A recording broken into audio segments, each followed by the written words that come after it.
Good morning. Welcome to the Unitarian Church of Evanston. It's wrong, that's wrong. Welcome to the Unitarian Universalist congregation of Evanston. Yeah. And my name is Annette Wallace. My pronouns are she, her. And whether this is your spiritual home or you are newly discovering this community, we're grateful to share this time together. We strive to be an inclusive and welcoming community, seeking truth in love and nurturing the human spirit for a world made whole. We are guided by our principles and values, which remind us in every moment and through every challenge that each of us is worthy of love and that we are all connected through the vast and beautiful web of existence.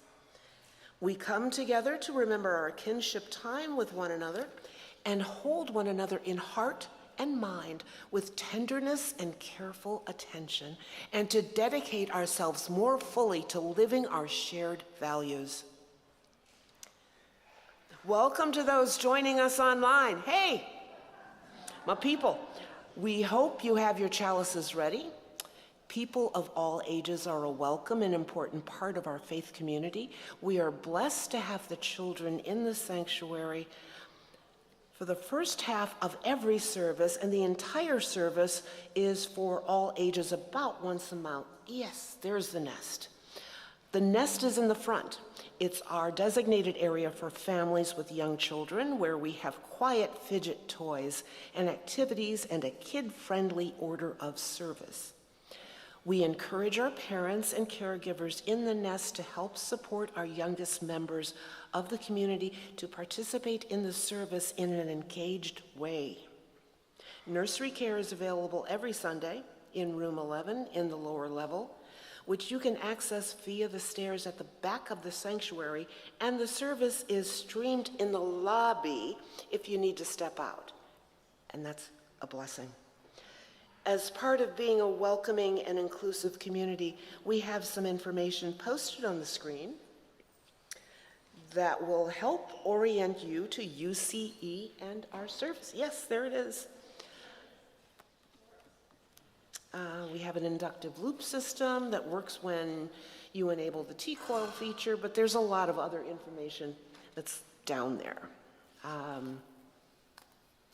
So I have a few announcements. If you've been meaning to write up a grant application for the endowment project grants, note that the deadline is quickly approaching, May 31st. The application is on the website, so send the application to Jean Butson and contact Shirley Adams or Jeannie Curl if you have any questions.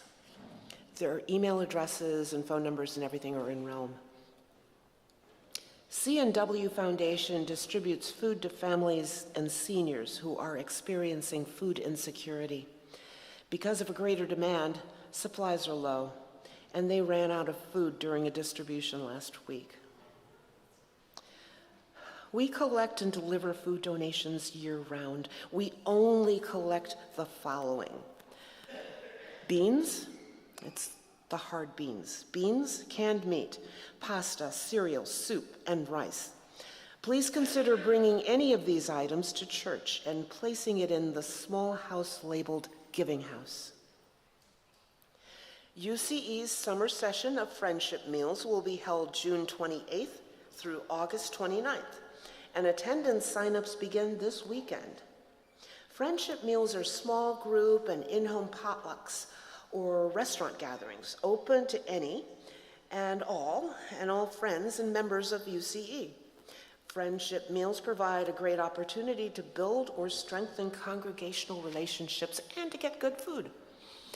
You can read about the summer meals and access the Google Sheet for attendance sign-up through the article in Friday's newsletter, or visit Margaret Corman or Mary Sell at the back of the sanctuary after worship. They will have a laptop ready to sign people up and can answer any questions you may have. Sunday, June 7th will be our annual flower communion and picnic. We're looking for volunteers to help with setup and cleanup. Please check the newsletter to sign up, and then please plan to bring a flower and a dish to share, and we'll enjoy the day together. So now, let us settle in together, gather our attention, quiet our phones, and share this time of reflection, celebration, and inspiration. Let us begin our worship service. Let's quiet our bodies as we join in beloved community. Welcome to worship.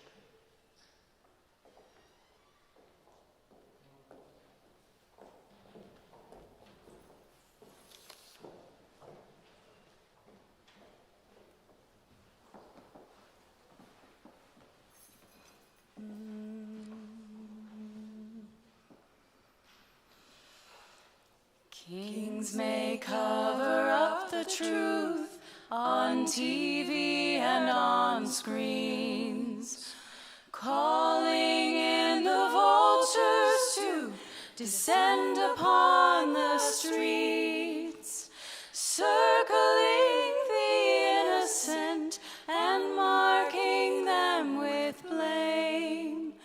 But freedom comes to those who dare to hold each other's pain. Freedom comes to those who dare to hold each other's pain. Do we not all make mistakes? Do we not all have hurt? Do we not fear scarlet letters caging us like birds? Kings elude the war machines in fear of what we've learned. That freedom comes to those who dare to hold each other's pain. Freedom comes to those who dare to hold each other's pain. If they send in soldiers after me and after you, may our voice be like the raven, carrying the truth. Open up your heart to what the blackbird sings to you. 'Cause freedom comes to those who dare to hold each other's pain. Freedom comes to those who dare to hold each other's pain.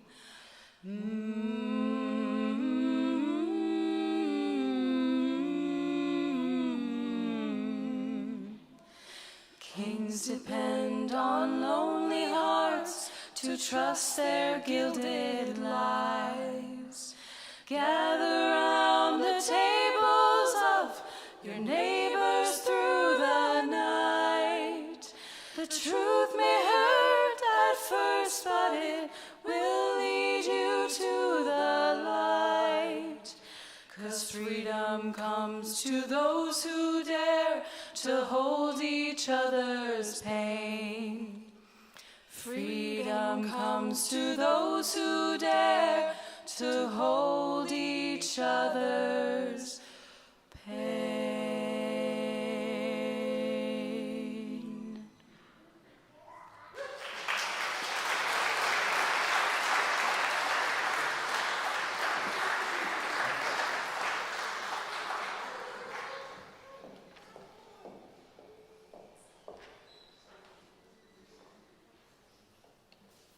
Wow.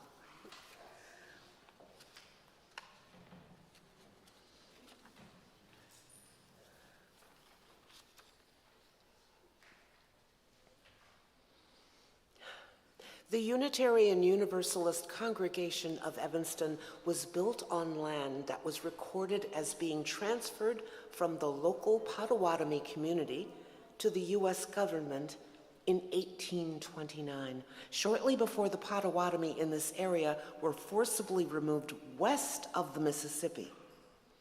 This land was then sold to white settlers.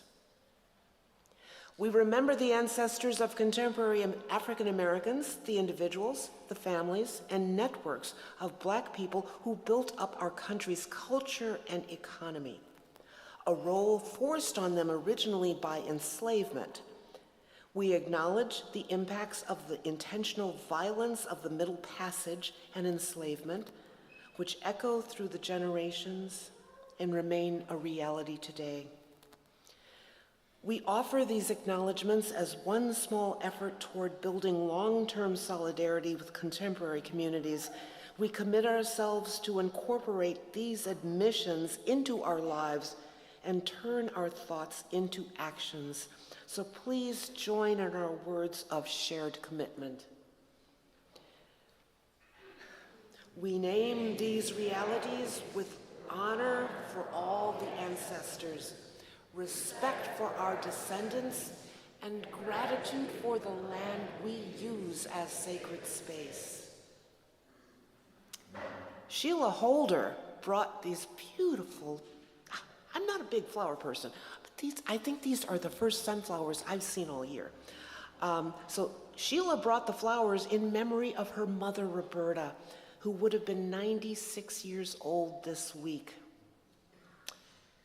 As she lights the chalice, symbol of our living tradition, please join in saying the words on the screen by Alice Walker. Look closely at the present you are constructing. It should look like the future you are dreaming.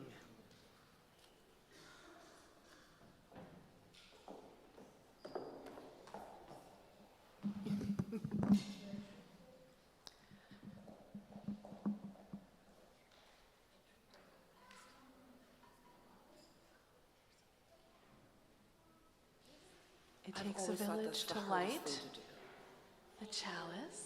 No worries.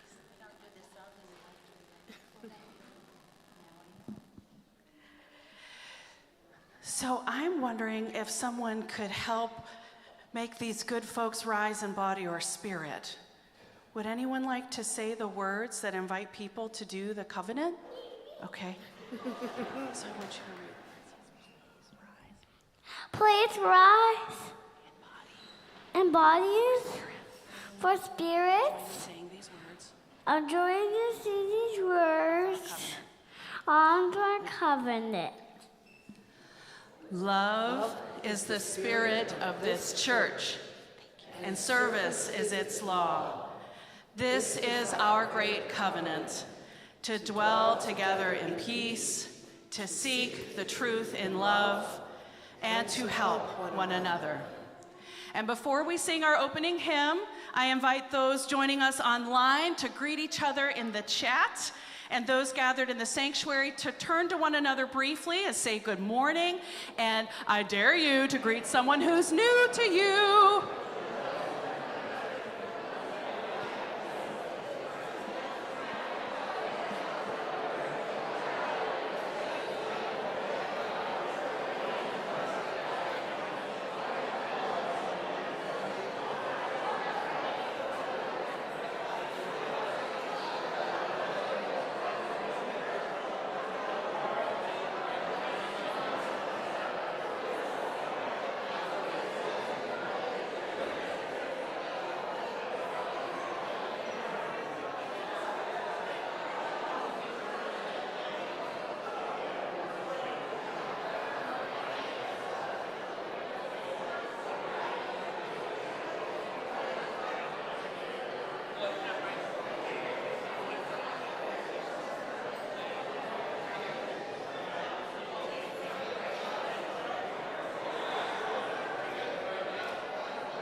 Please remain risen.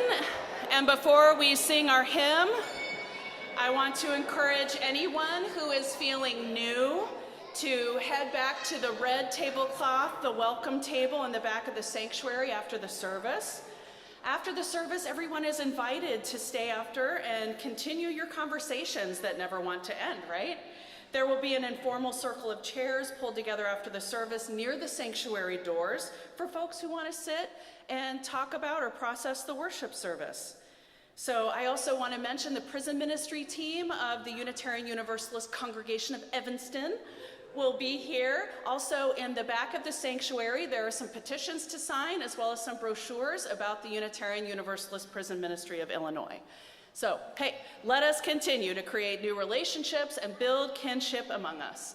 So let us join in singing our opening hymn, number 1013, Open My Heart. There will be some rounding, so get ready.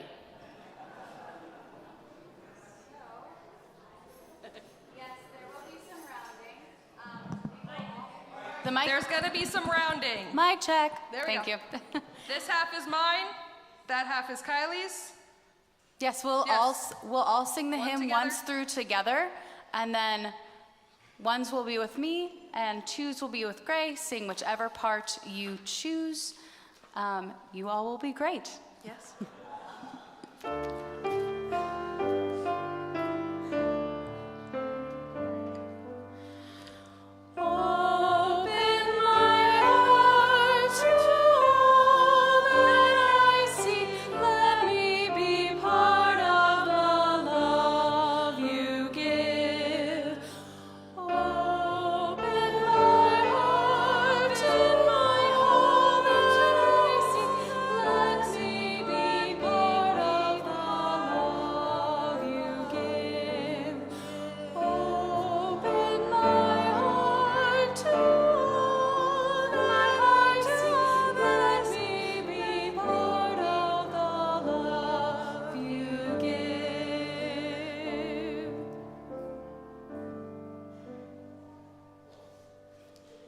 As it turns out, you guys were great and my tape was terrible.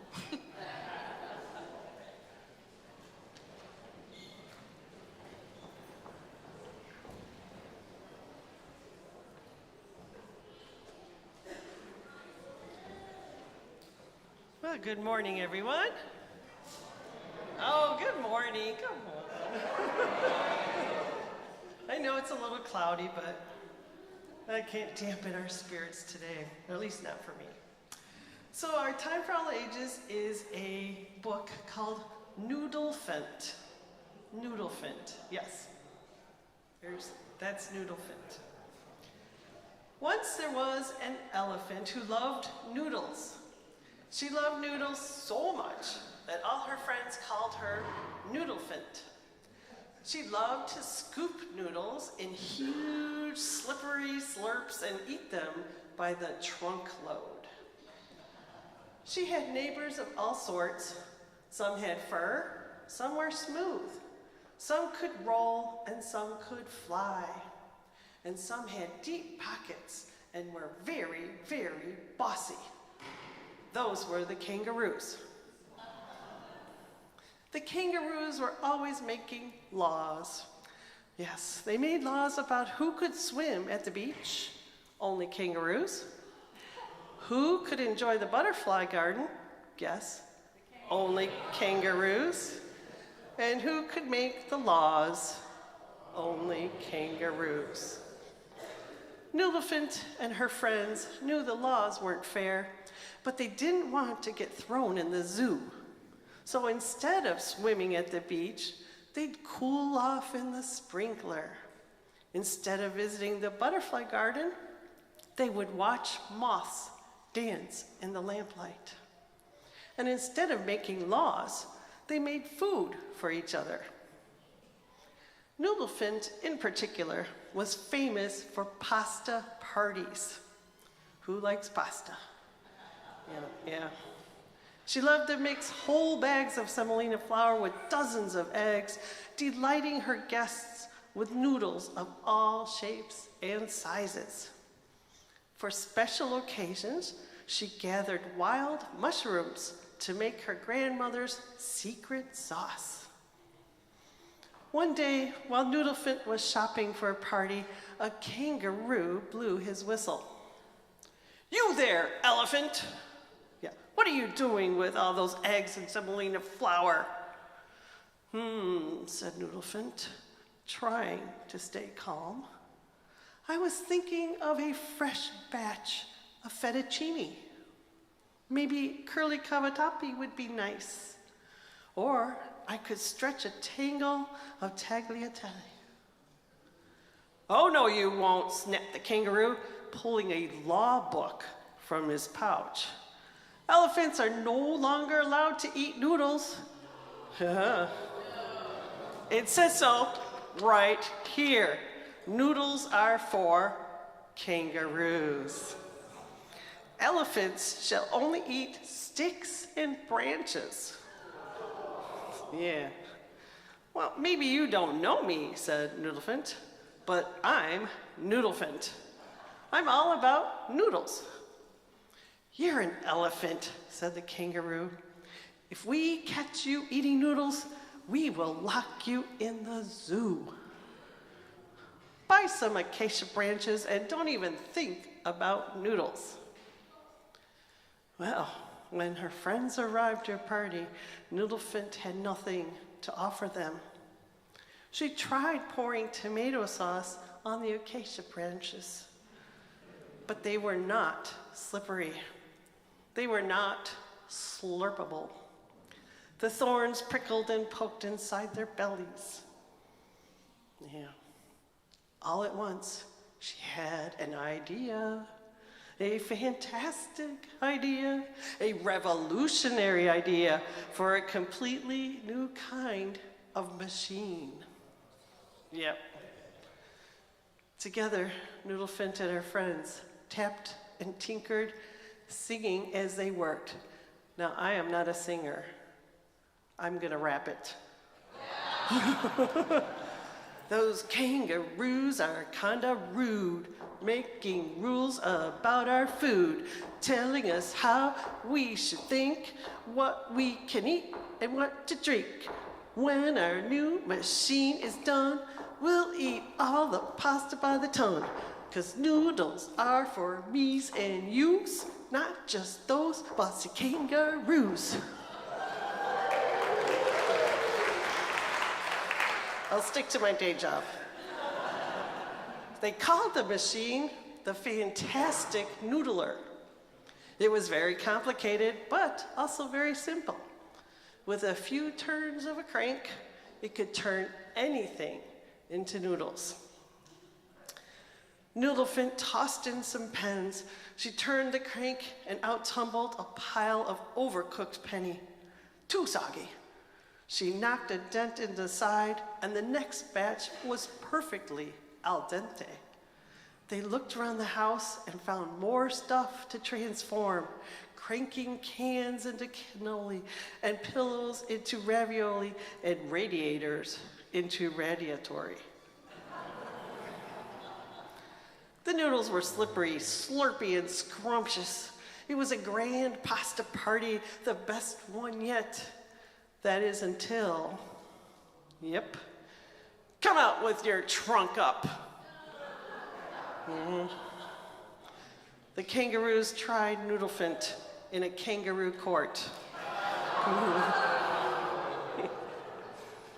They said she had broken the laws. Noodlefant said the laws are already broken. "Guilty," said the judge. As she was being led, Noodlefant shouted, "Justice is for all of us, not just the bossiest. And right now, it sounds absurd. One day, you'll want to eat your words." Her friends called the kangaroos and wrote them letters. They protested outside the courthouse.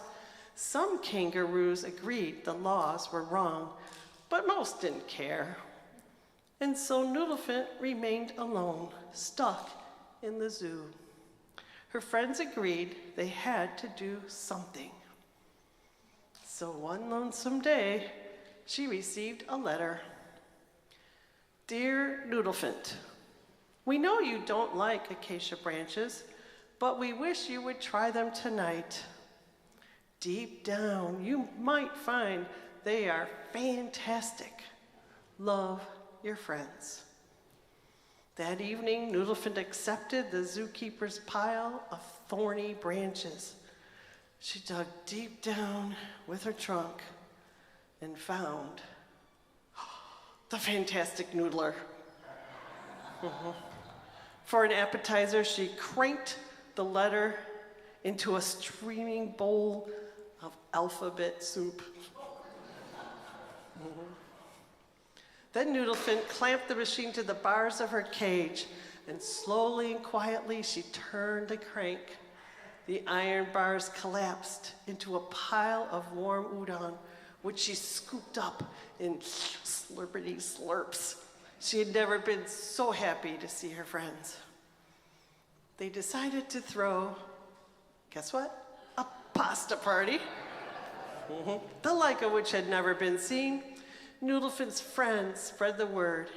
Everyone was welcome, so long as they brought something to share. That is, until...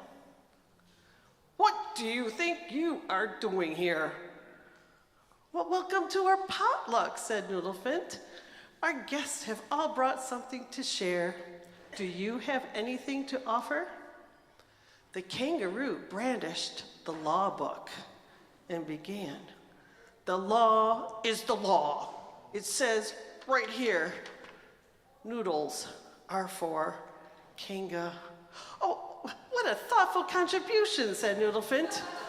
With a flick of her trunk, she whisked the law book from the kangaroo's paw and cranked it through the machine. Out came a popping hot slice of lasagna covered in bubbling cheese. She topped it off with mushroom sauce and gave it to the kangaroo. It was the most delicious thing he had ever tasted.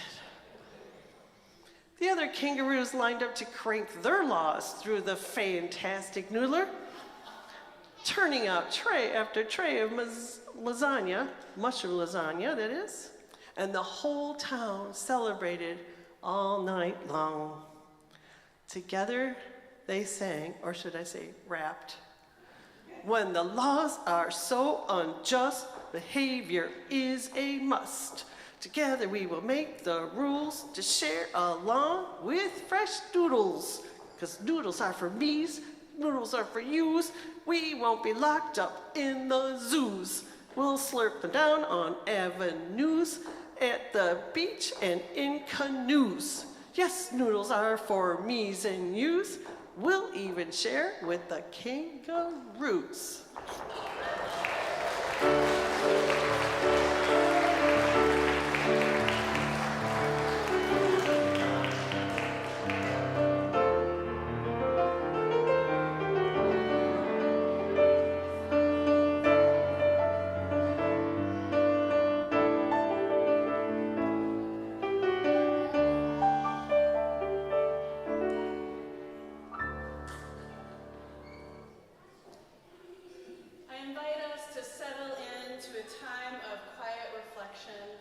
As quiet allows, as we share our joys and sorrows in this community.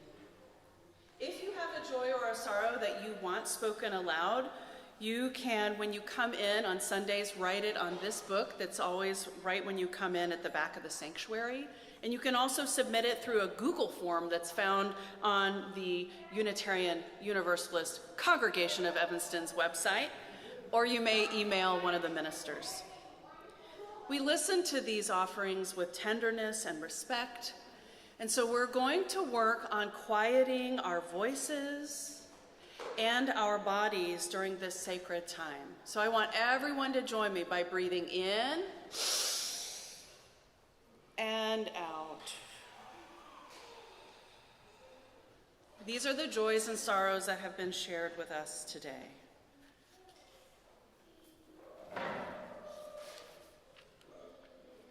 There's a joy from Andy Fisher, and he writes, after my old aquarium fish died a couple of weeks ago, I just bought 8 new ones yesterday. I biked about 4 miles west to a fish store in Morton Grove and bought 3 angelfish and 5 tetras. I biked back, wrapping them warmly in my orange coat. They and the 3 live, not plastic plants are doing fine. And we also hold a concern in the community from Mary Dudek, sending hope for more peace on this Memorial Day and remembering those who have sacrificed so much for our nation.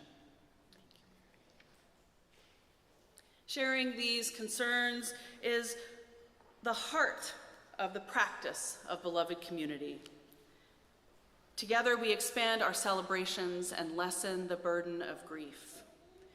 You're invited to light a candle and or drop a stone into the well of tears at one of the 3 stations located at the front and sides of the sanctuary for any joy or sorrow or milestone that's on your mind. As we do with love, when you light candles, please start from the center and move out to the edges. So I invite you to come forward now or any time during the service. And if you want a candle brought to you, just kindly raise your hand.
As we're still lighting some candles, I also wanted to share the joy that my friend Lonnie Smith has been transferred from a medium security prison to a minimum security prison. And with that joy is a bittersweet grief that he is in a cage at all.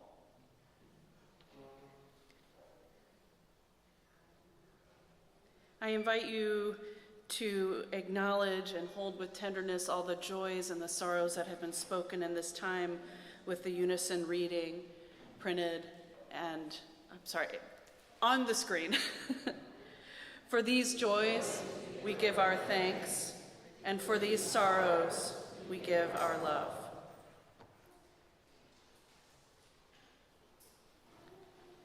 It is also a true gift to have the director of Acting Outside and a co-conspirator in the world towards collective liberation, Monica Cosby, with us this morning, and you'll be hearing from her later in the service. And let us join in the spirit of prayer and meditation. Now, with meditation, none of us need to claim any kind of expertise because we're all learning together. And I, just like anyone else, I'm a person in practice. This is a somatic centering that comes from someone named Ren Manning, who works with Border Links, which is an incredible organization to Google later.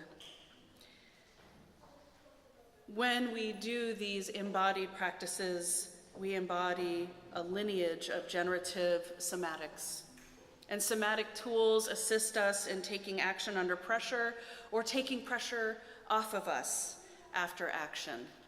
These are often tools that we teach in Cook County Jail, as well in Logan Women's Prison in the UU Prison Ministry of Illinois. So begin to get in touch with your breath, knowing that we all have different experiences of breathing. Many are not always positive, so just making space for those with those troubles in this moment. And centering on what grounds you, finding wherever your weight is most held. It could be in your seat or in your feet. And if it feels supportive, you can soften your gaze or close your eyes and begin to notice how you are in your body. Where is there energy and where is there tension? These kinds of embodied practices help us build our capacity to be with what is, rather than immediately trying to fix how we feel. So this is an invitation to notice how you're feeling and rest in the now. Breathing in and out, present to your whole and holy being. And notice different dimensions, perhaps the dimension of length, the length of your spine, the structures of your bones that are held by the earth. Noticing your expansiveness, the width, the dimension of connection, of boundaries. What is right-sized for you today? Noticing the space between things, between your knees, your shoulders, the space between you and the person who is beside you, or if you're at home, noticing the walls. And notice the depth, calling in the dimension of time, of past selves that need honoring still, ancestors, all supporting us, and noticing the front of ourselves, how we show up, even noticing the insides, your depth, all the way into your organs. And then your center, that place of commitment and purpose, your center of gravity from which you act.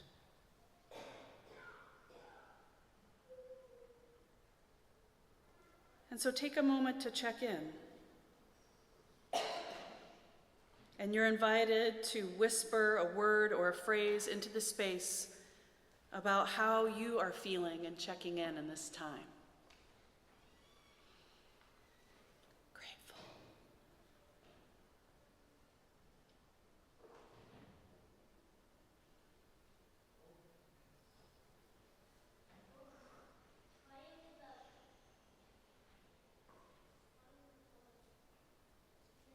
In all the ways that we are grounded and expansive and growing and deepening and centering, we weave ourselves together in community. May it be so. Blessed be. Shalom, salam. Amen. And hallelujah. Let us now join in singing Go Now in Peace, and Kiley will lead us in the song. As we sing, feel free to name the holy as you are moved, and our young people are invited to head to their faith formation time. That's preschool to 9th grade.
As we say in our covenant, each Sunday, service is our law. UCE is called by our mission, values, and principles to contribute to our community, to form accountable partnerships, and to express gratitude through giving.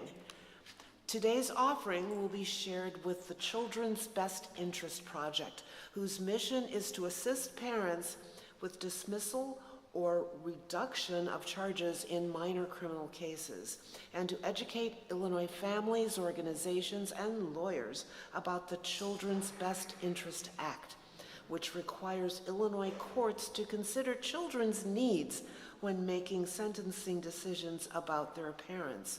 Duh. You may text to give, you may mail in a check, put cash in the collection bowls, or give from our website. If you write a check, please indicate in the memo line if your check is for the shared offering or some other giving. And now the ushers will come forward to pass the collection bowls down the row. Please give as generously as you are able, and may what you give bring you joy.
Good morning, everyone. Before I get started, I just want to say that I'm going to try to talk slowly. I'm having dental work done, and I'm self-conscious about my teeth, and it makes me want to talk fast. So I'm going to try to be slower.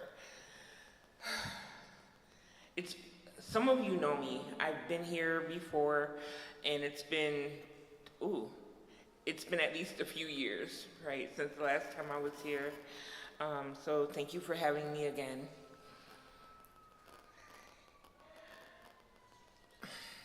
So I knew what I was going to talk about before I got here, and every time I come, like, something changes between when I walk in and the things that I hear. And so I'm still going to talk about curiosity. I'm just going to talk about it a little bit different way than I first intended. And I called this piece initially, Blessed Are the Curious. And I still believe this, blessed are the curious, for we will discover many things, right? So for those of you who do not know me, my name is Monica Cosby. I was incarcerated here in Illinois for 20 years. I have been out just over 10 years now, right? My journey with UU began out of curiosity. Gail Smith, if you're not in the room, you're probably at home. I'm squinting, so I can't tell if you're like out here or not, but if you're at home, I love you. Gail is largely responsible for my journey into UU. And it began with just a curious gesture. She talked about it a little, but she didn't tell me anything. She was like, get on the internet and look for yourself. And I was curious, so that's what I did. And now I'm here today, 10 and a half years later. I love you, Gail Smith.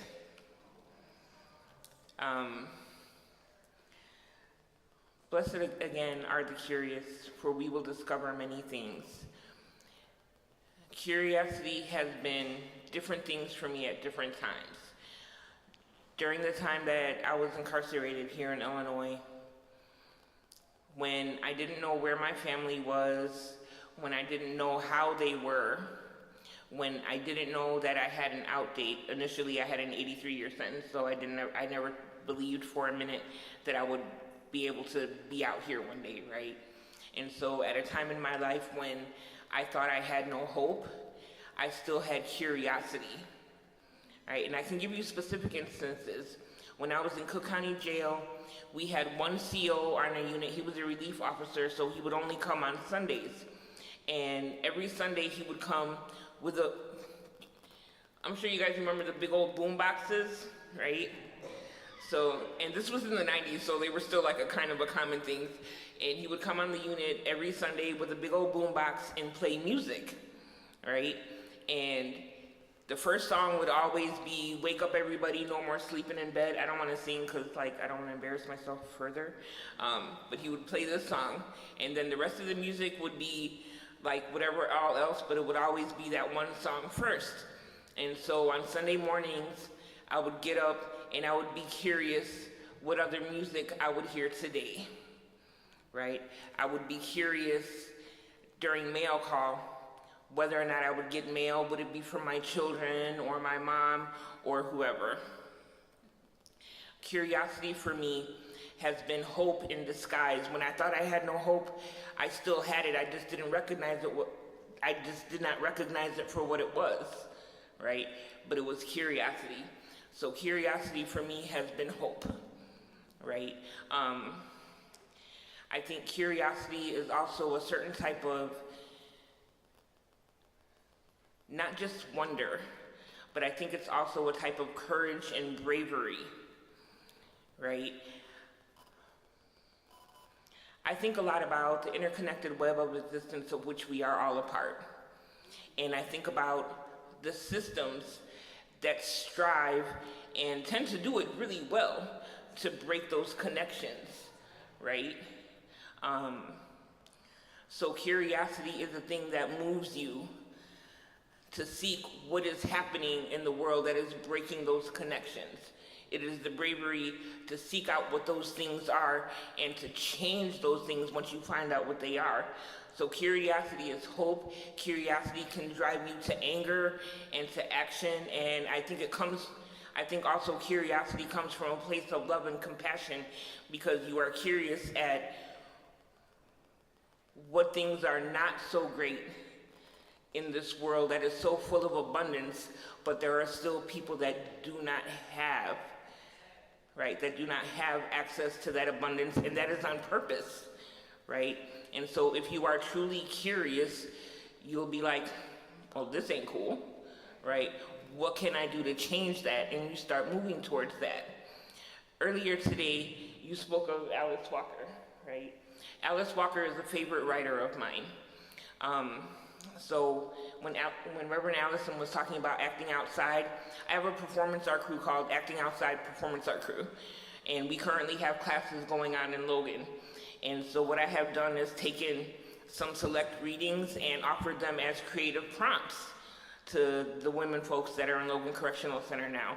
And one of those pieces is an essay by Alice Walker called Only Justice Can Stop a Curse, right?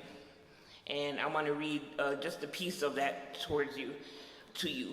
And whenever you get a chance, I'm going to ask you to read this whole entire essay. It's wonderful.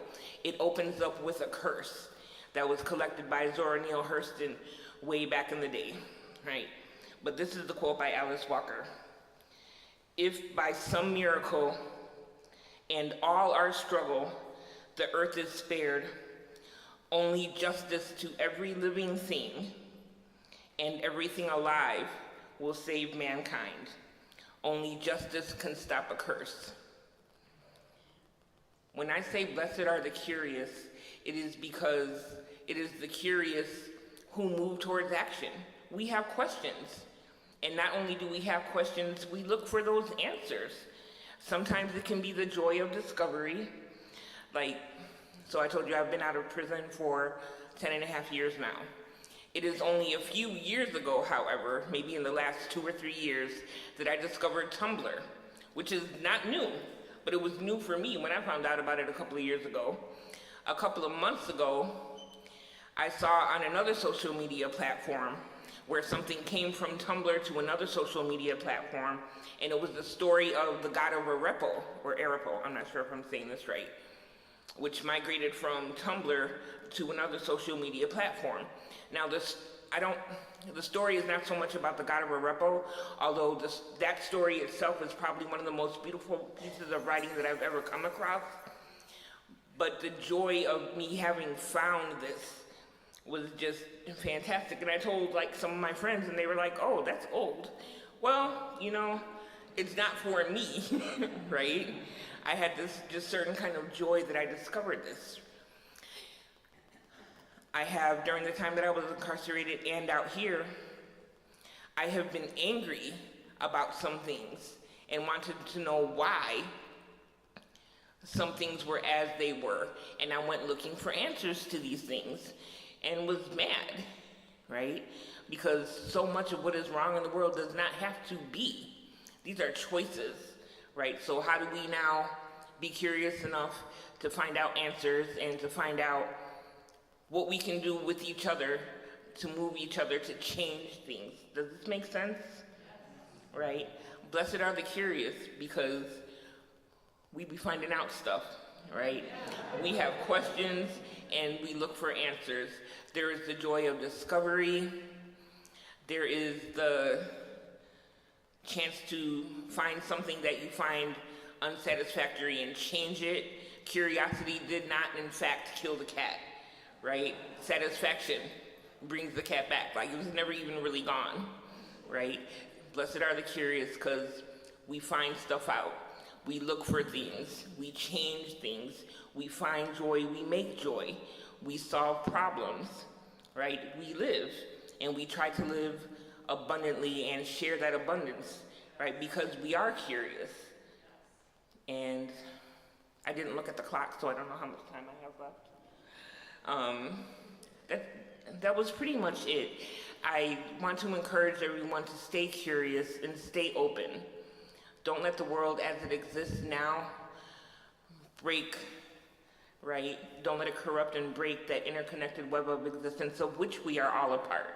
And because we all are a part of the same interconnected web, that means we share the abundance of that web.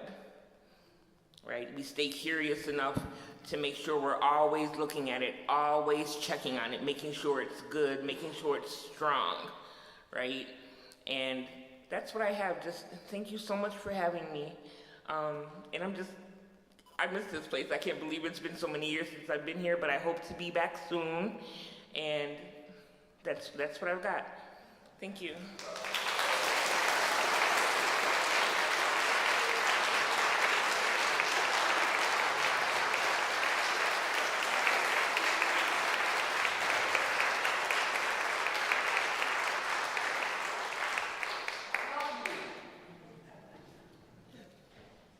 Yes, she is loved. There is a vitality, a life force. Oh, by the way, this is a reading from Martha Graham. And let us open our hearts and minds to these words spoken by Martha Graham to her friend, Agnes DeMille, as we are invited into transformative curiosity. There is a vitality, a life force, a quickening that is translated through you into action. And there is only one of you in all time. This expression is unique. And if you block it, it will never exist through any other medium and be lost. The world will not have it. It is not your business to determine how good it is, not how it compares with other expressions. It is your business to keep it yours clearly and directly, to keep the channel open. You do not even have to believe in yourself or your work. You have to keep open and aware directly to the urges that motivate you. Keep the channel open.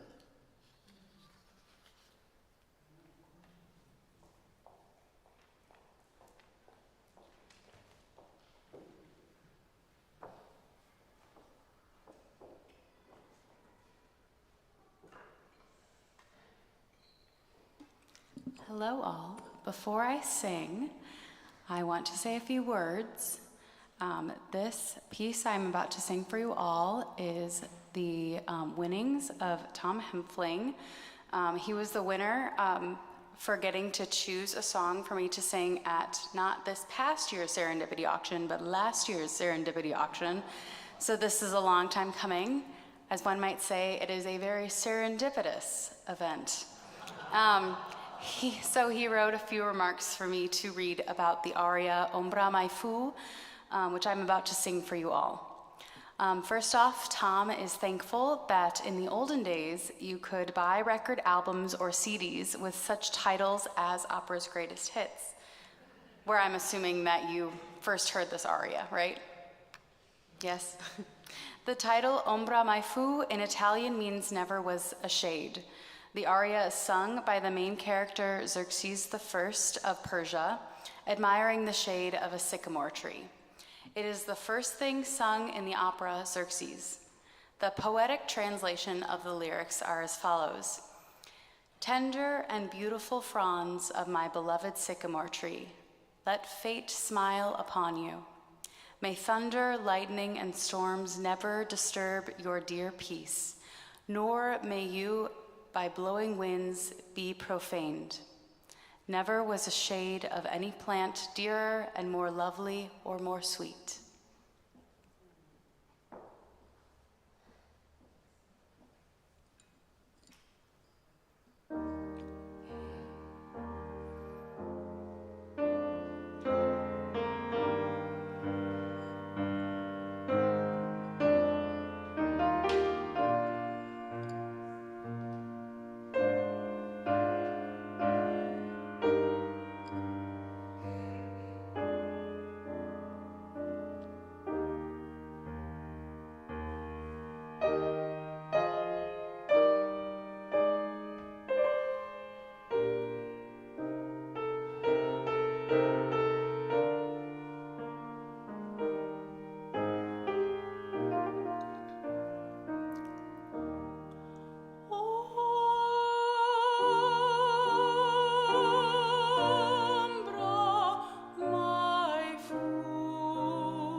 Friends, it is truly a sacred web that we weave.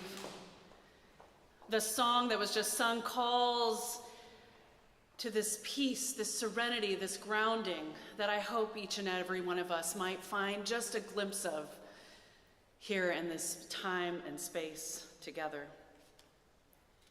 It is truly a gift to reflect on the transformative nature of curiosity, where we as human beings have it built into us, hardwired to be curious. It was a way to find food and survive, a way to get that dopamine rush of learning, the joy of something new. It is hardwired in us. And curiosity is something that each and every one of us continue to need in a different kind of survival. A spiritual survival for these times. I will keep this reflection short, but I have to share with you this fall, which was a very difficult time here locally in Illinois, amen? Okay, and it's still hard. I remember speaking with my colleague, the Reverend Jason Lydon, and I was saying, you know, I'm supposed to bring hope to people as a minister. How are we doing this right now?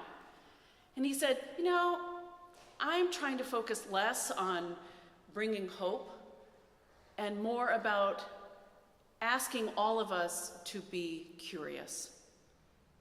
And being curious in this kind of way, this sort of transformative curiosity, relies on finding that center, of finding that place of grounding in order to be curious about things that are challenging and dysregulating. What is it like to be in a difficult situation, one of those that are often unwelcome in one's life, and to take a breath, have a pause, and be curious, and wonder, I wonder what is happening in this moment. What is the pain of oppressive systems breaking into this moment and interrogating those difficult moments in a way that allows for even potentially a deeper connection with the other or with the world we live in, where, as Monica pointed out, there are plenty of systems that are oppressive and deathly that are like well-oiled machines functioning very well.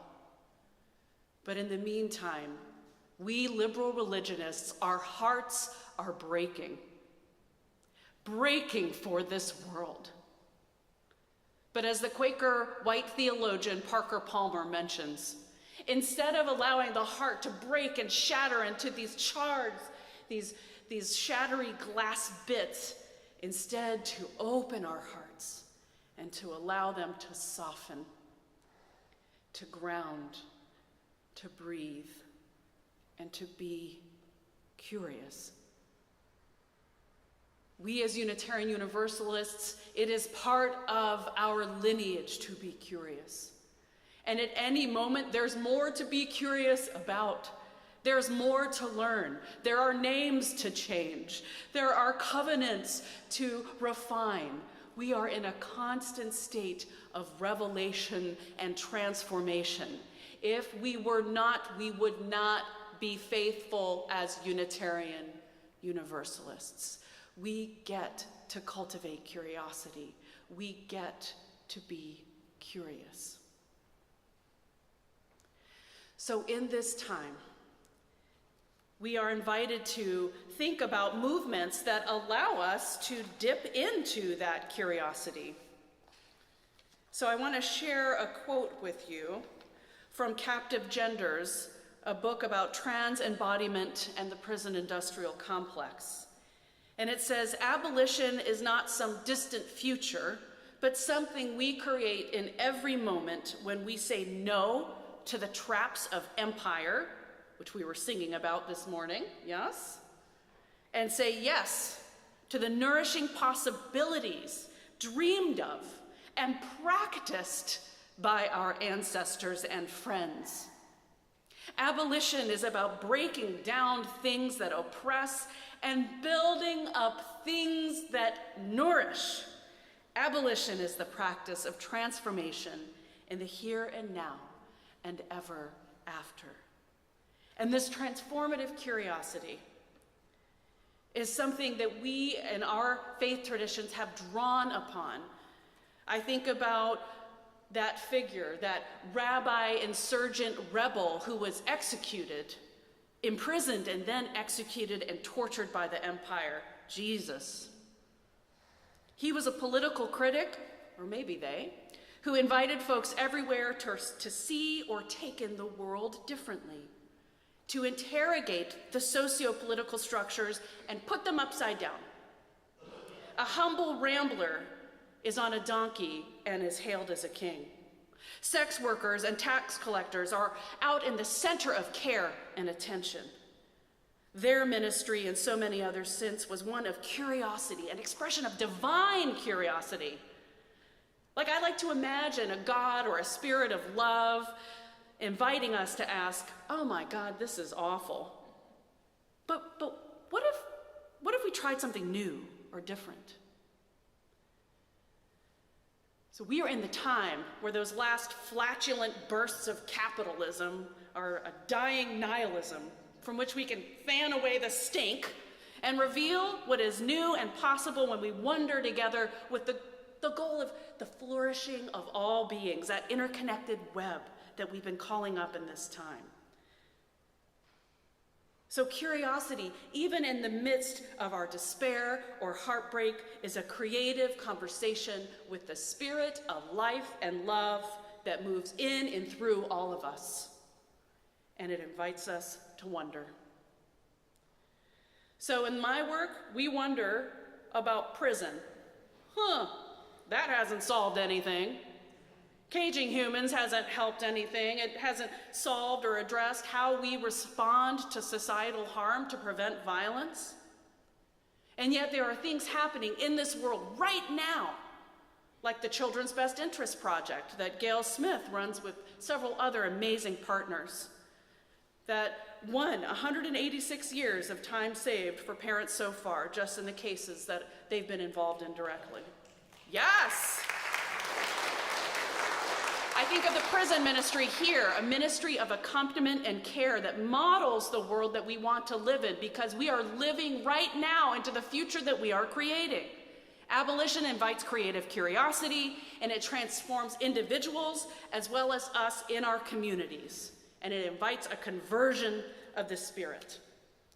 Transformative curiosity is keeping the channel open to awakening and to possibility. To yes, to saying yes to life. So stay curious and remember the words that Mariam Kaba, the activist and abolitionist organizer, reminds us as we keep wondering what is still possible together. She says, "Nothing that we do worthwhile is done alone." Beloveds, we need one another to remind ourselves to keep the channel open, to stay curious, be open to possibility, and to fight like hell for making heaven on earth. Blessed be.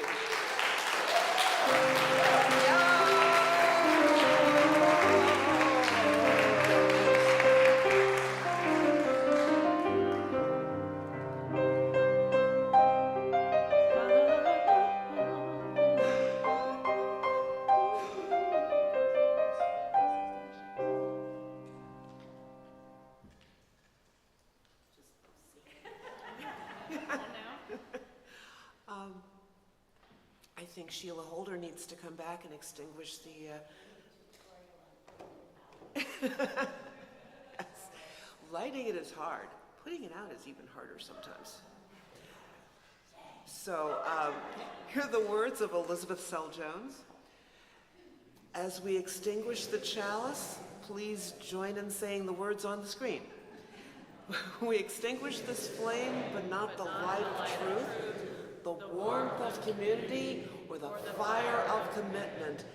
These we carry in our hearts until we are together again. Please rise in body or spirit and join in singing our closing hymn, Come and Go With Me. It's hymn number 1018, if you've got your blue hymnal.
all that is still possible as we fight for the world we dream of.